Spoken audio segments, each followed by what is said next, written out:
María Evangelizadora Radio, un pedacito de cielo en tu hogar. Te presenta el santo de hoy, 20 de julio.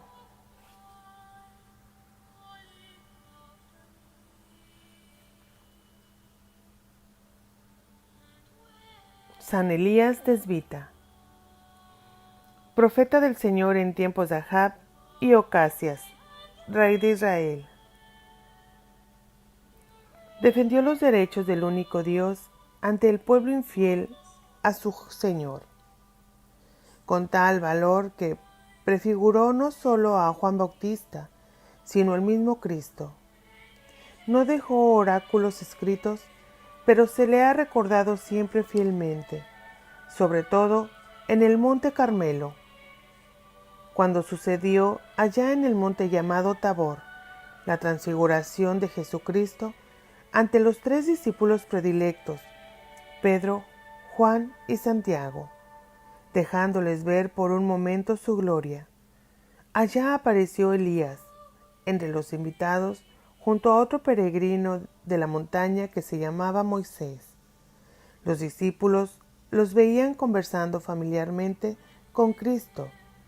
Entre los 3 comentaban cosas sobre los acontecimientos de la próxima pasión. Ya sabían cosas de él, las habían escuchado con frecuencia en la sinagoga de los sábados. Incluso los más viejos del lugar afirmaban que en los últimos tiempos se hablaba de Elías más que en otras épocas. No hacía mucho, la gente llegó a confundir a aquel Bautista que realizaba su carismática predicación en el río Jordán con Elías.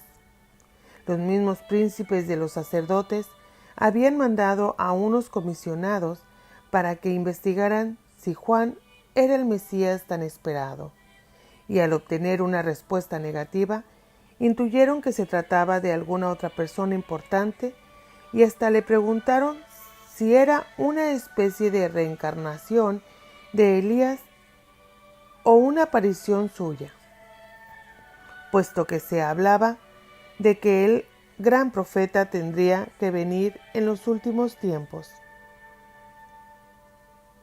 ¿Quién fue ese personaje?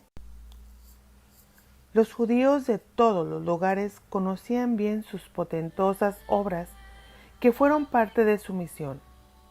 Había nacido en torno al año 900 antes de Cristo, cuando ya se había consumado la división cismática político-religiosa del pueblo de Dios, que quedó seccionado en el reino del norte, con capitán en Samaria, y el reino del sur, con capitán en Jerusalén. Después de la asamblea que tuvieron en 931 en Siquén, en el reino del norte se llamaba entonces Israel, y el del sur Judá. Cuando Elías ejerce su profetismo por encargo de Dios, reina en Israel Ahab, pero se ha casado con la cruel Jezabel, hija de Itobal, el rey de Tiro y Sidón, que ha atraído a Samaria a sus profetas y dioses fenicios, levantando un templo a los Baales, y ha perseguido hasta el aniquilamiento de los profetas del verdadero y único Dios, Yahvé. Elías, que quiere decir Dios es mi confianza, es fuerte y claro con el rey Ahab. Le dirá que por haberse apartado de Yahvé y por haber torcido sus ojos a los dioses falsos, ya lleva su reino sufriendo años la sequía que ha mandado Elías. Hace años que los campos se han olvidado de las cosechas y los animales se mueren. Los hombres tienen los labios resecos y Samaria entera sufre el azote de Dios. Profeta fuerte y claro con el pueblo, ¿hasta cuándo cogeréis entre las 2 muletas? Les dice recriminándoles por mantenerse dubitativos y negligentes entre Yahvé y los Baales. Tiene que convencerles con un prodigio. Reunidos los 450 profetas de Baal y él solo, en lid sobrenatural para dilucidar ante el pueblo dónde está la verdad. 2 novillos descuartizados dispuestos sobre el monte para el sacrificio. Los profetas de los Baales danzarán, cantarán, gritarán, implorarán, se harán incisiones sangrientas y entrarán en trance sin éxito. Elías invocará con sencillez al Dios de Israel y el de Judá, y vendrán de inmediato un fuego del cielo que hará en un instante cenizas a las víctimas y a las piedras, por más que antes hubieran sido empapadas en agua. Con los intereses de Yahvé es fuerte y claro, por encima de todo.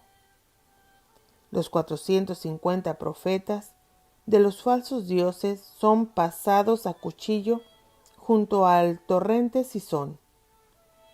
Ni uno solo escapó. Convertido ya el pueblo al buen Dios, no hace falta que continúe el castigo. Viene el agua como llega la persecución de la vengativa Jezabel, que obliga a huir a Elías al desierto donde, cansado y agotado el profeta, pide ya la llegada de su fin bajo la retama. Como el desierto tiene reminiscencias del lugar encontradizo con Dios,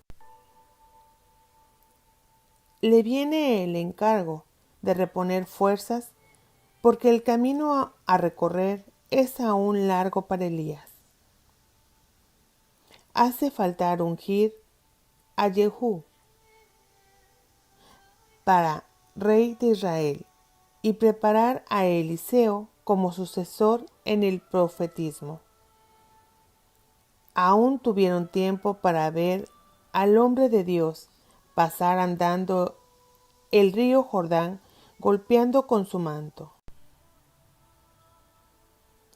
¿Cuánto debió ser el poder que Dios dio a Elías cuando Eliseo se encontraba solo con 2/3 de él para desempeñar su propia misión? Y lo tendrá al ver el rapto de su maestro al cielo en aquel carro de fuego.